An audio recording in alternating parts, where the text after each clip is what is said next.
omuntu yenna anagenda ewala ateekeddwa, any person who is going far in life, a person who has a mission and a vision, you have to reconcile and you have to revisit all the way you have passed through. Always people must reconcile for a better and a lightful future. So tugenda ne Pastor Asha, tugenda kulaba Mulangira Ndawusi, tebamanyi nno tugenda naye tuli mu kugenda tubalabe mu kisa kya Katonda, ate bwe bana babakkiriza tukwateyo video abalala bakirabe. Olwaleero ekkanisa yaffe, the church in Uganda is in a state of quagmire because our fathers cannot reconcile. Jesus told us that even if your brother wrongs you 7 times and he comes to say sorry, you must forgive him or her. Even if he does 77 times times 7, you forgive her or him. We thank Pastor Asha, and of course we thank the Lord Almighty for the revelations of what we are doing. What we are doing has been a result of prayer. Praise the Lord. Amen. Abalabi baffe aba Bisonto Comedy, abalabi ba Volongoto UG, abawagizi ba Dr. D Amale, abawagizi ba Bisonto n'abawagizi ba Radio Simba. Nze Dr. T Amale, olunaku olwaleero nkomyewo wenzaalibwa mu mawulire ku Radio Simba, wensinkanye bakama bange, baganda bange n'ekitaffe mu mawulire Omulangira Ndawusi. Olugendo lwange lwonna mu media lwatandika n'abakulu bano era lwatandika ku Radio Simba e Bukoto. Naye bwe twajja tutambula waliwo ebyabeerawo nammwe bye mwalaba, waliwo ebigambo ebyafuluma mu kamwa kange ebitaali birungi emyezi ng'ebiri emabega ng'esatu emabega nga byali byolekera abakama bange Bazonto saako n'ekitange Omulangira Ndawusi. Naye nzize okubeetondera mu maaso gammwe okubasaba ekisonyiwo nga Omulangira Ndawusi nze Dr. T Amale gwe watandikako 2013 kubanga olugendo lwaffe wantumanga Sydney wali n'ongamba jangu otuule wano wansi wange nembeera wansi w'ebbanga gwanvu n'ensinkana Julius kye wali onzuddemu n'asobola okitumbula n'ebyatta Amale emirundi byenkola Omulangira Ndawusi ne Julius twali tukola akalango mu byazuulirwa okulaba nga ntuuse wano naye nabanakuwaza nabanyiiza ne mama wange ono namunakuwaza mukulu wange Babaali mukulu opeta ataliwo jjajja Zonto Shani ali ku kamera ne omukulu Asabakaji. Nsaba kunsonyiwa byonna ebitagenda bulungi. Baganda bange ba mama ne bataata abawagizi ba Bizonto n'abawagizi ba Dr. T abalaba embeera yaliwo wakati wange nga njogera ebigambo ebitaali birungi eri bannange. Nsaba munsonyiwe, sinzaga nti bwali butoba kwali kavubuka bwali busiru. Naye leero nkomyewo ndabe ekisa mu maaso g'Omulangira Ndawusi nga kitange, ndabe n'ekisa mu maaso ga mukama wange Julius, timu ya Bizonto ne Radio Simba okutwalizaamu kubanga batuba tukoze story eyo nayo n'omuntu ajjukira wajje twava nti eyo Simba abo basajja ba Simba abo. So Mulangira Ndawusi nsaba ekisonyiwo, Julius nsaba ekisonyiwo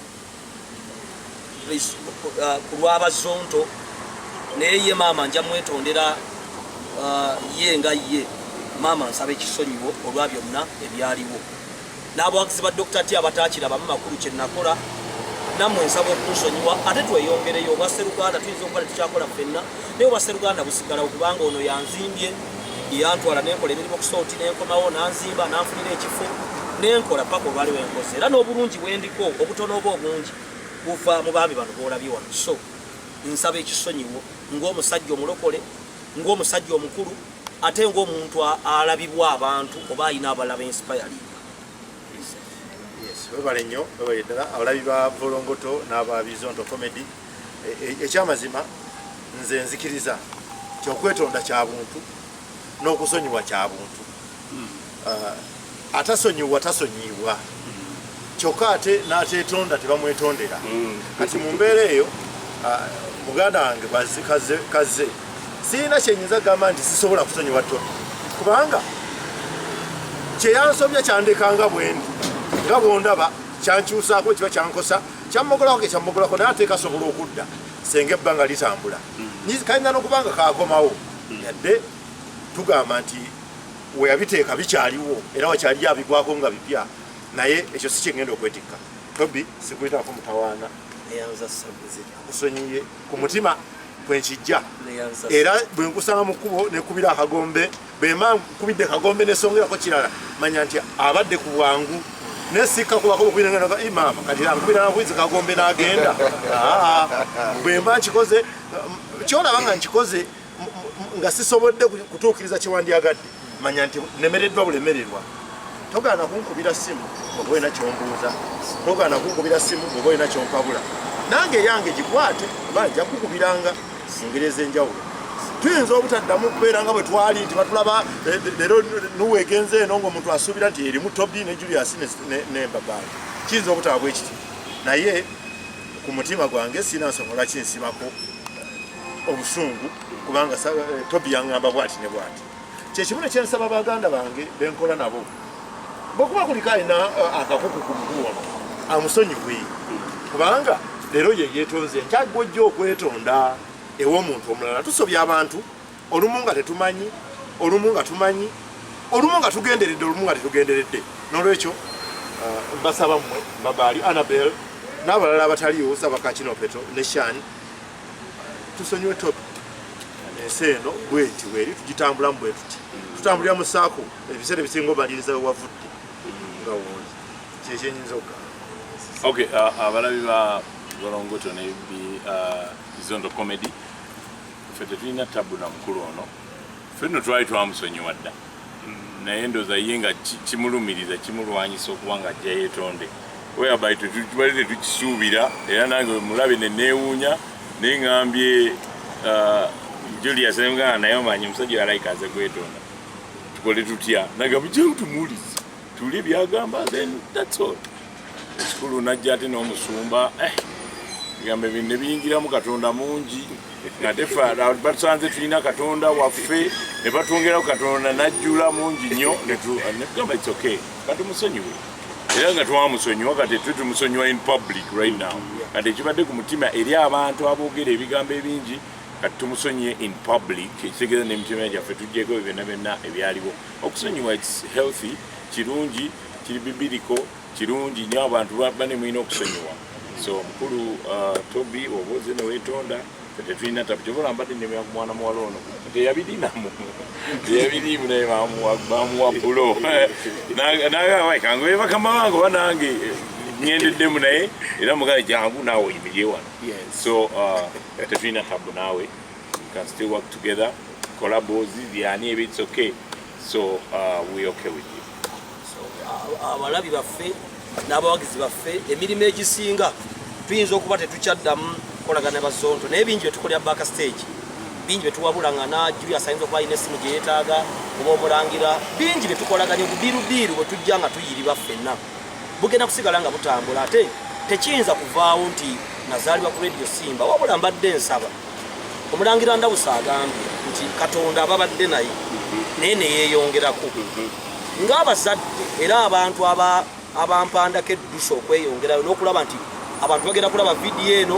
abo bonna ekyabaleeta kyava mu mmwe kiŋŋwanira okufukamira ne munteekako emikono ne munsabira kuba pasita waali okusaba essaala nga mmwe abazadde kuba omukisa oguli mu Ndawusa n'oguli mu Kidoomooni tewali walala wensobola kujja ne maama wange gwampa naye mulala kyokka n'omulangira ku by'emirimu mulala era bw'aba Julius nga munakuwavu mu mutima gwe nsobola okutambula naye nzija nfuna okutambula empola oba ebizibu mu maaso ani amanyi ekiribawo 23 manyi 25 oba 27 nga olwaleero ono kyayogedde nga muzadde wange kubanga nga bwagambye ekiragiro ekyokuna kitugamba okutya abazadde ng'oggyeko maama ne taata tutambula mu lugendo ntusanga abalala abafuuka abazadde baffe nga benkanankanira ddala nabeerawo ebbanga maama nakijoba nga tamanyi bimbaako naye nga Ndawusa ne Julius ne Mandeevu ne Simba nga bamanyi kitegeeza abo babeera bazadde bange